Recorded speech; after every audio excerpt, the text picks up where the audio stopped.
Praise the lord. బాగున్నారా? దేవుని కృపను బట్టి వర్ధిల్లుచున్నారా? రండి ప్రార్థన చేసుకొని నేటి వర్తమానాన్ని ధ్యానించుకుందాం.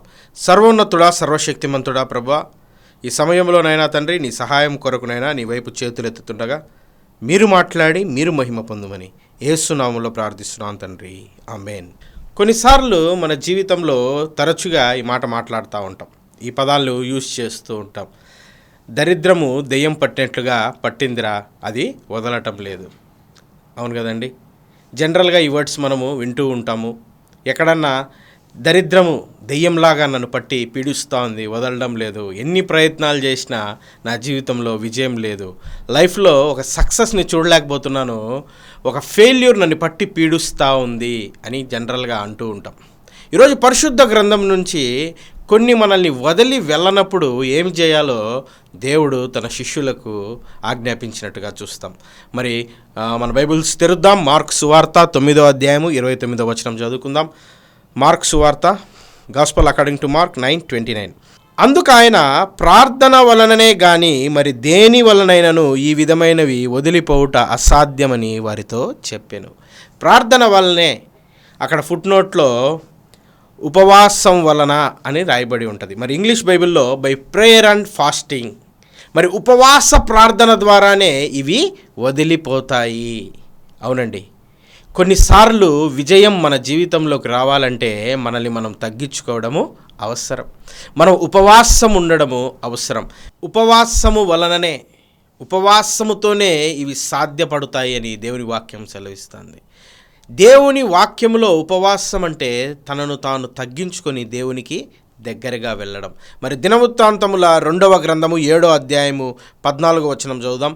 దినవృత్తాంతముల 2వ గ్రంథము 7వ అధ్యాయము 14వ వచనం. నా పేరు పెట్టబడిన జనులు తమను తాము తగ్గించుకొని ప్రార్థన చేసి నన్ను వెతకి తమ చెడు మార్గములు విడిచిన ఎడల ఆకాశము నుండి నేను వారి ప్రార్థన విని వారి పాపమును క్షమించి వారి దేశమును స్వస్థపరచదును. మరి ఇంగ్లీష్ బైబిల్లో ప్రేయర్ అండ్ ఫాస్టింగ్ అని ఉంటుంది. మరి ఫాస్టింగ్ చాలా అవసరం. ఎందుకంటే కొన్నిసార్లు జీవితంలో సక్సెస్ చూడాలంటే మనల్ని మనము తగ్గించుకోవాలి. మరి తనను తాను తగ్గించుకున్న వాడినే దేవుడు హెచ్చిస్తాడు. ఫాస్టింగ్ ఈజ్ నథింగ్ బట్ మనల్ని మనము తగ్గించుకోవడం. తగ్గించుకొని దేవుని దగ్గరికి వెళ్ళడమే ఉపవాసం. మరి దినవృత్తాంతంలో 2వ గ్రంథము 7వ అధ్యాయము 14వ వచనం ఈ విధంగా రాయబడి ఉంది. 7వ అధ్యాయము 14వ వచనంలో, నా పేరు పెట్టబడిన జనులు తమను తాము తగ్గించుకొని ప్రార్థన చేసి నన్ను వెతకి తమ చెడు మార్గములు విడిచిన ఎడల ఆకాశము నుండి నేను వారి ప్రార్థన విని వారి పాపమును క్షమించి వారి దేశమును స్వస్థపరిచేదను. మనల్ని మనం తగ్గించుకొని దేవుని దగ్గరికి వెళ్ళినప్పుడు ఆకాశము నుండి ఆయన మన ప్రార్థన వింటాడని దేవుని వాక్యం సెలవిస్తూ ఉంది. మరి ఉపవాసం అంటే మనల్ని మనం తగ్గించుకోవడం, దేవుని దగ్గరగా జరగడం. మరి ఉపవాసం అంటే ఏదో ఆహారం మానేయడం కాదు. ఉపవాసం అంటే మేము ఫాస్టింగ్ ఉన్నామని చెప్పి అందరికీ చెప్పుకోవడం కాదు. మనల్ని మనము బూస్ట్ చేసుకోవడం కాదు. కానీ ఉపవాసం అంటే మనల్ని మనం తగ్గించుకొని దేవుని సహాయము కొరకు ఆయన పాదాల చెంతకు చేరడం. మరి యోవేలు గ్రంథంలో ఈ విధంగా రాయబడి ఉంది కదా, 2:12 చదువుకుందాం. జోయల్ 2:12. ఇప్పుడైనను మీరు ఉపవాసం ఉండి కన్నీరు విడుచుచు దుఃఖించుచు మనఃపూర్వకంగా తిరిగి నా యొద్దకు రండి. ఎవరైతే ఉపవాసం ఉండి మోకాళ్ళ మీద దేవుడి సన్నిధికి వస్తారో దేవుడు అంటున్నాడు, నేను మీ కన్నీరు తుడుస్తాను. అలాగే 2:13 కూడా చదువుకుందాం. మీ దేవుడైన యెహోవా కరుణా వాత్సల్యము గలవాడును శాంతిమూర్తియు అత్యంత కృపగలవాడునై ఉండి తాను చేయి ఉద్దేశించిన కీడును చేయక పశ్చాత్తాపడును గనుక మీ వస్త్రములను కాక మీ హృదయములను చింపుకొని ఆయన తట్టు తిరగండి అని దేవుని వాక్యం సెలవిస్తాను. ఆయన మనకు చేయదలిచిన కీడు చేయక పశ్చాత్తాపడతాడని పరిశుద్ధ గ్రంథం సెలవిస్తుంది. ఎవరైతే తమను తాము తగ్గించుకొని నీవే మా దిక్కు, నీవే మా శరణు, నీ పాదాలను మేము ఆశ్రయించాము ప్రభువా అని ఎవరైతే తమను తాము తగ్గించుకొని కన్నీరు విడుచుతూ దేవుని వైపు చూస్తారో చెయ్యదలచినటువంటి కీడు మాని దేవుడు వారి జీవితంలో గొప్ప కార్యాలు చేస్తాడని పరిశుద్ధ గ్రంథం సెలవిస్తుంది. ఉపవాసం చాలా గొప్పదండి. ఉపవాసం అంటే మనల్ని మనము తగ్గించుకోవడమే. ఉపవాసం అంటే ఏదో ఆహారం మానేయడం కాదు, కానీ దేవునితో సహవాసం చేయడం. హల్లెలూయా. ఉపవాసం అంటే ఆహారం మానేసి ఫోన్లో మెసేజ్ వినడం కాదు, లేకుంటే ఫోన్లో రీల్స్ చూడడం కాదు. ఉపవాసం మానేసి మన పనులలో మనం నిమగ్నం అవ్వడం కాదు, కానీ ఉపవాసం అంటే మోకాళ్ళ పైన చేరి దేవుని సన్నిధిలో నీ సమస్య కొరకు కనిపెట్టడం. చూడండి, ఈ లోకంలో ఉపవాసం ద్వారా గొప్ప గొప్ప సాధించారు కదా. మన ఆంధ్రప్రదేశ్ ఉమ్మడి రాష్ట్రాన్ని సాధించడానికి పొట్టి శ్రీరాములు గారు ఉపవాసం ఉన్నారు. మరి తెలంగాణ రాష్ట్రాన్ని సాధించడానికి కేసీఆర్ గారు ఉపవాసం ఉన్నారు. ఈ లోకంలో పాలిటీషియన్స్, గొప్పవారు, రాజకీయవేత్తలు ఒక గొప్ప కార్యక్రమాన్ని సాధించాలి, ఒక గొప్ప విజయాన్ని సాధించాలి అనుకున్నప్పుడు రాజకీయ నాయకులు ఎంచుకున్నటువంటి అస్త్రం ఏది అంటే ఉపవాసం. మాకు తెలంగాణ కావాలి అని ఆయన ఉపవాసం చేశాడు. మాకు ఆంధ్ర కావాలి అని ఆయన పొట్టి శ్రీరాములు గారు అప్పట్లో ఉపవాసం చేశారు. అంటే ఈ లోకములో గొప్ప వారు సైతము ఫాస్టింగ్ ఉండి తమ రాష్ట్రం కోసం, తమ ప్రజల కోసము గొప్ప కార్యాలు పొందుకున్నట్లుగా మనము చూస్తూ ఉన్నాం. మరి ఈ లోకంలో ఉండే నాయకులే వారు ఫాస్టింగ్ చేసినప్పుడు, రాష్ట్రాలు ఇచ్చినప్పుడు, మన కన్న తండ్రి మనము రొట్టెని అడిగితే రాతినిస్తాడా, చేపను అడిగితే పామునిస్తాడా? ఈ లోకంలో ఉండే నాయకులే వారు ఫాస్టింగ్ చేసి మాకు రాష్ట్రాలు కావాలంటే ఇచ్చేసినప్పుడు, నీ తండ్రి నువ్వు ఫాస్టింగ్ చేస్తూ ఆయన పాదాల చెంత చేరి కన్నీరు విడుచుచు తండ్రి నాకు ఇది కావాలంటే నీ తండ్రి చేయడా అండి? నీ తండ్రి కరుణా వాత్సల్యుడు కదా. మన దేవుడు కరుణా సముద్రుడు కదా. ఈ లోకంలో చెడ్డబారుగా ఉన్నటువంటి నాయకులు సైతము ఫాస్టింగ్స్కి కరిగిపోతే నీ తండ్రి నీ కోసం ప్రాణం పెట్టి సిలువలో మరణించి యేసయ్య నీ కన్నీరు చూసి చెలించకుండా ఉంటాడా? చిన్నపిల్లలు మారం చేస్తూ ఉంటారు. మేము అన్నం తినము, నాకు సైకిల్ కావాలి, నేను అన్నం తినను, నన్ను సినిమాకి తీసుకువెళ్ళు, నేను అన్నం తినను, నన్ను పార్కుకి తీసుకువెళ్ళు అని ఈ లోకంలో చిన్నపిల్లలు మారం చేస్తూ ఉంటే తల్లిదండ్రులు ఏం చేస్తారండి? వారి ఏడుపు ఆపడానికి వారి యొక్క ఆకలి, మీరు అన్నం తింటే నేను తీసుకెళ్తా, మీరు అన్నం తింటే ఇది చేస్తా అని మనము పిల్లలకు చెప్తూ ఉంటాం. అంటే వారి యొక్క ఉపవాసాన్ని మనము చూసి తట్టుకోలేం. పాపులమై ఉన్న మనమే మన బిడ్డల ఆకలిని, వారి యొక్క ఏడుపుని చూసి చెలించిపోతే పరలోకంలో ఉన్న నీ తండ్రి నీ ఏడుపును చూడనంటారా? నీ బాధను వినడంటారా? అందుకే దేవుడు అంటున్నాడు మార్క్స్ వార్తలో, ఇవన్నీ ఈ యొక్క ఫెయిల్యూర్స్, ఈ యొక్క భయంకరమైనటువంటి దరిద్రంను పట్టినట్టు, మాకు దరిద్రం దెయ్యం పట్టినట్టుగా పట్టింది అంటాము. ఇవన్నీ ఈ యొక్క ఫెయిల్యూర్స్, లైఫ్లో సాధించలేనటువంటి కొన్ని విషయాలను మనం ఎలా పొందుతామంటే దేవుడు అంటున్నాడు, ఉపవాసముతో మాత్రమే, ప్రార్థనతో మాత్రమే. ఈరోజు నువ్వు ఉపవాసం చేయగలిగితే, ఈరోజు నువ్వు ప్రార్థన చేయగలిగితే దేవుడు అంటున్నాడు, ఇకనైనా మీ యొక్క మనస్సులను చించుకొని నా దగ్గరికి వస్తే, చదవండి ఆ మాట, మీ వస్త్రములు కాక మీ హృదయములు చింపుకొని ఆయన తట్టు తిరుగుడి. నేను ఉపవాసం మానేసి అన్నం మానేశానని చెప్పి నీ యొక్క ఉద్యోగంలో నువ్వు వెళ్ళిపోతూ, మరి తప్పదండి, మాకు ఉద్యోగం ఉంది అంటే వెళ్ళొచ్చు, కానీ ఇఫ్ యు ఆర్ ఫాస్టింగ్, మీరు ఉపవాసం ఉంటున్నారంటే ఒక లీవ్ దినాన ఉపవాసం ఉండండి, లేదా లీవ్ పెట్టుకొని ఉపవాసం ఉండండి.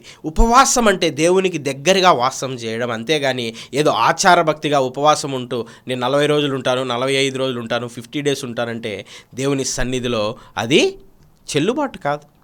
నీ ఉపవాసం ఎలా ఉండాలంటే దేవునికి దగ్గరగా నీవు ఉండాలి. నీవు దేవుని దగ్గరగా ఉండడమే ఉపవాసము, కానీ ఆచారభక్తిగా ఉండడము ఉపవాసము కాదు. ఉపవాసం అంటే దేవుని సన్నిధిలో నీవు కనపడడం, నిన్ను నువ్వు తగ్గించుకోవడము, నీ కన్నీరు విడచడము, నీ దుఃఖాన్ని దేవుని సన్నిధిలో ఒప్పుకోవడం. పూర్వకాలం ఉపవాసము ఉండడం అంటే ఆహారం ఎందుకు తీసుకునేవారు కాదంటే, ఆహారం తీసుకోవాలంటే వాళ్ళు పనికి వెళ్ళాలి, పనికి వెళ్తేనే వారికి ఆహారం దొరికేది. వారు పనికి వెళ్తే ఆహారము, పనికి వెళ్ళకుంటే ఆహారం లేదు, కాబట్టి వాళ్ళు ప్రార్థన కొరకు ఆహారం తీసుకునేవారు కాదు. ఈరోజు మనకు అలా కాదు కదా. అన్ని ఫుడ్స్ మన ఇంట్లో ఉన్నాయి, అన్ని కంఫర్ట్స్ మన ఇంట్లో ఉన్నాయి, అవి మనం మానేస్తున్నాం. మంచిదే, దేవుడి కొరకు ఒకరోజు ఉపవాసం ఉండడం మంచిదే. డాక్టర్స్ కూడా హ్యూమన్ బాడీకి ఫాస్టింగ్ అవసరం అని చెప్తా ఉన్నారు. మీరు ఫాస్టింగ్ ఉండండి, మీ ఒంట్లో ఉన్నటువంటి మీ యొక్క క్రొవ్వును, మీ యొక్క ఫ్యాట్ని మీరే కరిగించుకోవడం ద్వారా మీకు ఆరోగ్యానికి మంచిది అంటున్నాడు. 2000 సంవత్సరాల క్రితమే ప్రభువు చెప్పాడు, మనిషికి ఉపవాసము అవసరమని. నా ప్రియమైనటువంటి దేవుని సంగమా, ఉపవాసము మన జీవితంలో పట్టి పీడిస్తూ వదలకుండా ఉన్నటువంటి ఫెయిల్యూర్ని సక్సెస్గా మారుస్తుంది. Hallelujah. If you fast, if you bow down your head, when you kneel down in the presence of the Lord, sky will bow down to you. Hallelujah. EM Bounds అనే సేవకుడు అంటాడు, నీవు మోకాళ్ళ మీద ఉంటే ఆకాశము నీకు తల వంగుతుంది, తల వంచుతుంది, నీకు సలాం కొడుతుంది. ఎప్పుడు? నీవు మోకాళ్ళ మీద ఉన్నప్పుడు. ఈరోజు దేవుడు అంటున్నాడు, నీవు కన్నీరు విడుచుచు, ఇప్పుడైనా ఉపవాసం ఉండి కన్నీరు విడుచుచు దుఃఖించుచు మనఃపూర్వకంగా తిరిగి నా యొద్దకు వస్తే అంటున్నాడు దేవుడు, I will give you what do you want. Hallelujah. అవునండి, నినివే పట్టణానికి యోనా మీ యొక్క దేశము నాశనం అవుతుంది అని ప్రకటించినప్పుడు, చదువుదాం ఆ మాటలు. యోనా 3:4 చదువుకుందాం. యోనా గ్రంథము 3:4. యోనా ఆ పట్టణములో ఒక దినము ప్రయాణమంత దూరం సంచరించుచు ఇక 40 దినములకు నినివే పట్టణము నాశనమగునని ప్రకటన చేయగా, నినివే పట్టణం వారు దేవుని యందు విశ్వాసముంచి ఉపవాస దినము చాటించి, అక్కడ చదవండి మీరు, విశ్వాసముంచి ఉపవాస దినం చాటించి గనులేమి అల్పులేమి అందరూ గోనెపట్ట కట్టుకునిరి. ఆ సంగతి నినివే రాజునకు వినబడినప్పుడు అతడును తన సింహాసనం మీద నుండి దిగి తన రాజ్యవస్త్రములు తీసివేసి గోనపట్ట కట్టుకొని బూడిదలో కూర్చుండెను. ఆ పై వచనాలు కూడా చదివితే, పశువులు సైతం ఫాస్టింగ్, వాటికి కూడా ఆహారం పెట్టకుండా తమను తాము తగ్గించుకొని, రాజు గనులేమి అల్పులేమి, రాజు ఏమి ఎవరైతేనేమి, సింహాసనము దిగి గోనపెట్ట ధరించుకొని దేవుని సన్నిధిలో కన్నీరు కార్చినట్టుగా పశ్చాత్తాపడినట్టుగా చూస్తాం. 40 దినాల్లో నాశనం అవ్వాల్సినటువంటి నినివే పట్టణం మరి ఎప్పుడైతే తమను తాము తగ్గించుకున్నారో, దేవుని సన్నిధిలో కనపడ్డారో, విశ్వాసముతో ఉపవాసం ఉంచారో, అక్కడ ఆ మాటను మీరు గమనించారా? విశ్వాసముతో ఉపవాసం. ఉపవాసం అనేది ఆచారం కాదు, ఉపవాసం అనేది అదేదో ఒక ట్రైట్ కాదు, లేదంటే రిచువల్ కాదు. ఉపవాసం అందరూ చేస్తున్నారు కదా, నేను చేస్తాను బాగుపడిపోతానంటే కుదరదు. నీ ఉపవాసములో విశ్వాసం ఉండాలి. నీ ఉపవాసములో నీ స్వరము, నీ యొక్క ముఖము దేవుడికి కనపడాలి. హల్లెలూయా. నీ స్వరము నాకు వినబడనిమ్ము, నీ ముఖము నాకు కనబడనిమ్ము అని దేవుని వాక్యం సెలవిస్తుంది. ఈరోజు నినివే పట్టణం వారు గనులేమి అల్పులేమి రాజులేమి బంటులేమి ఎవరైతేనేమి పశువులైతేనేమి తమ రాష్ట్రం కొరకు, తమ యొక్క ప్రజల కొరకు, ఎలాగైతే పొలిటికల్ లీడర్స్ ప్రజలలోకి వచ్చి తమ యొక్క విలాసవంతమైన జీవితాన్ని వదిలి టెంట్లలో ఏమీ ఆహారం తీసుకోక రాష్ట్రాలను సాధించుకున్నారో, నినివే పట్టణం వారు కూడా తమను తాము తగ్గించుకొని దేవుని యొక్క ఉగ్రత నుండి పశ్చాత్తాపడేటట్లుగా దేవుడు చేసుకున్నారు. చదువుదాం ఆ మాట. 3వ అధ్యాయము 10వ వచనం. యోనా గ్రంథము 3:10. ఈ నినివే వారు తమ చెడు నడతలను మానుకొనగా వారు చేయుచున్న క్రియలను దేవుడు చూచి పశ్చాత్తాప్తుడై వారికి చేయదలిచినటువంటి కీడును చెయ్యక మానెను. హల్లెలూయా. ఎప్పుడైతే మనం ఉపవాసం చేస్తామో మనల్ని పట్టి పీడిస్తున్నటువంటి ఆ ఫెయిల్యూర్, మనల్ని పట్టి పీడిస్తున్నటువంటి ఆ దరిద్రము, ఆ దారిద్ర్యత మనల్ని విడిచి వెళ్ళిపోతుంది. నమ్ముతారా? విశ్వసిస్తారా?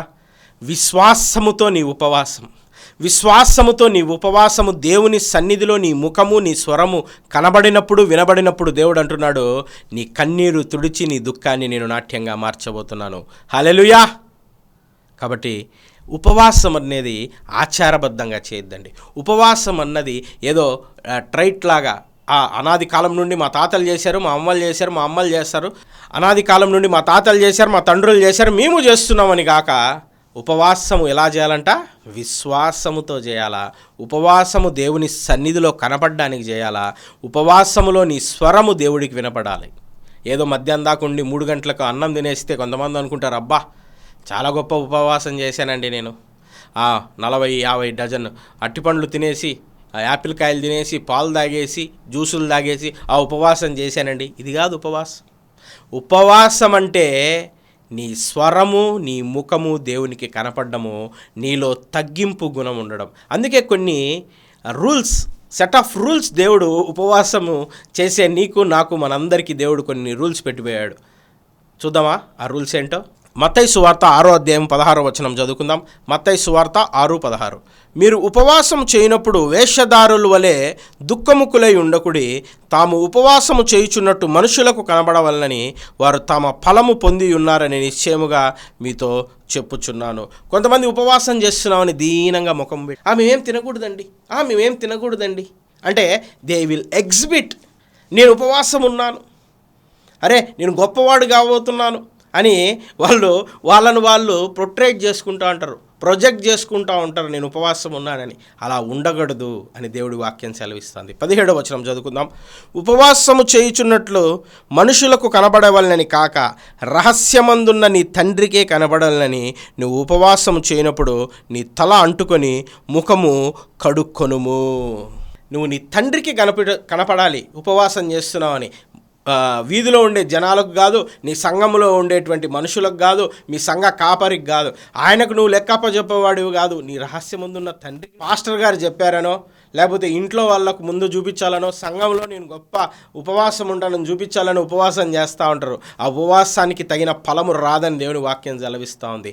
నువ్వు నీట్గా తల అంటుకొని ఫ్రెష్గా రహస్యముందున్న నీ తండ్రికి నీవు కనపరుచుకో అంటే దాని అర్థం ఏంటంటే నీవు స్నానం చేసి శుద్ధుడుగా పరిశుద్ధుడుగా, అంటే స్నానం చేస్తే పరిశుద్ధులైపోతామని కాదు, పరిశుద్ధుడి దగ్గరికి వెళ్ళేటప్పుడు ఎలా వెళ్ళాలి? పరిశుద్ధంగా వెళ్ళాలంటే మన పాపములు ఒప్పుకొని ఆయన రక్తాన్ని ఆశ్రయించి రహస్యముందున్న నీ తండ్రి పాదాల దగ్గర నువ్వు కూర్చున్నప్పుడు నీవు దేవదూత వలె దేవుని సన్నిధిలో మెరుస్తూ ఆయన ముఖకాంతి నీ మీద ప్రకాశించినప్పుడు నువ్వు దివ్యమైన ఆ వెలుగులో రహస్యమందున్న నీ తండ్రి ముఖకాంతిలో నీ రహస్య పాపాలను వెతుక్కుంటూ కడుక్కుంటూ నీ చెడుతనమును విడిచి, ప్రభువా నాకు ఈ సమస్యగా ఉంది, ఇన్ని సంవత్సరాల నుంచి నా యొక్క వివాహం అవ్వడం లేదు, ఇన్ని సంవత్సరాలుగా నా బిజినెస్లో నాకు గ్రోత్ లేదు, ఇన్ని సంవత్సరాలుగా ఇన్ని ఉద్యోగాలు చేస్తున్నా ఏ ఉద్యోగంలో నా యొక్క జీతము నా ఇంట్లో నిలబడడం లేదు. అంటే ఏ సమస్య ఉన్నా, వివాహమా లేకపోతే గర్భఫలమా, ఇంకొకట చెప్పుకుంటూ పోతే రేపు ఉదయం వరకు మన సమస్యలన్నీ చెప్పుకోవచ్చు. కాబట్టి నీ సమస్య నీకే తెలుసు.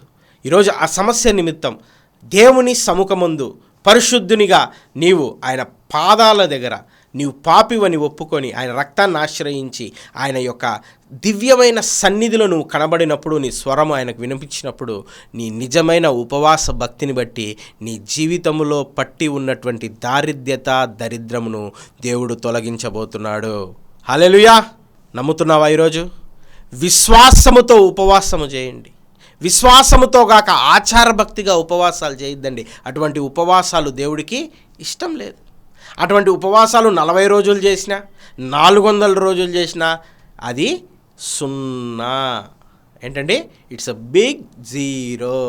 నువ్వు 1 గంట అయినా, 1 గంట అయినా దేవుడి కొరకు సమయం వెచ్చిచ్చి రహస్యమందున్న నీ తండ్రి పాదాల చెంత నీవు ప్రార్థించగలిగితే నీ యొక్క ఉపవాసము, నీ మొబైల్ ఫోను పక్కన పెట్టడం, నీ యొక్క ఉపవాసము వ్యర్థమైనటువంటి మాటలు మాట్లాడకుండా 1 గంట దేవుడి సన్నిధిలో గడపడం, నీ ఉపవాసము వేరే ఈలోక ఐహిక విచారాలు పక్కన పెట్టి 1 గంట దేవుడి యొక్క పాదాల చెంత గడపడం. అవును, ఆహారం మానేస్తే ఉపవాసం కాదు. ఫోన్ ఈరోజు ఎక్కువగా చూస్తున్నావా? ఫోన్ పక్కన పెట్టడం ఉపవాసం. ఎక్కువగా ఏదైనా సమస్య గురించి ఆలోచిస్తున్నావా? ఆ సమస్య గురించి ఆలోచన పక్కన పెట్టి దేవుని సన్నిధిలో నీ భారము యెహోవా మీద మోపుము, ఆయన నిన్ను ఆదుకుంటాడని 55:22 కీర్తనలో రాయబడినట్టుగా 1 గంట సేప, 2 గంటల సేప, 1 అరగంట సేప దేవునితో క్వాలిటీ టైం గడపడమే నిజమైనటువంటి ఉపవాసం. అదే దేవుడు మార్కు సువార్తలో చెప్తా ఉన్నాడు. ఇవి కేవలం ఉపవాసము ప్రార్థన వలన మాత్రమే వదిలిపోవుట సాధ్యము. ఈరోజు ఎందుకు ప్రభువా నా జీవితంలో ఈ దరిద్రత, ఎందుకు ప్రభువా నా జీవితంలో ఈ యొక్క బాధ, ఎందుకు ప్రభువా నా జీవితంలో ఈ యొక్క నిట్టూర్పు అంటే నీ జీవితంలో ఉపవాసం లేదు, అంటే దేవునితో సహవాసము లేదు. హల్లెలూయా!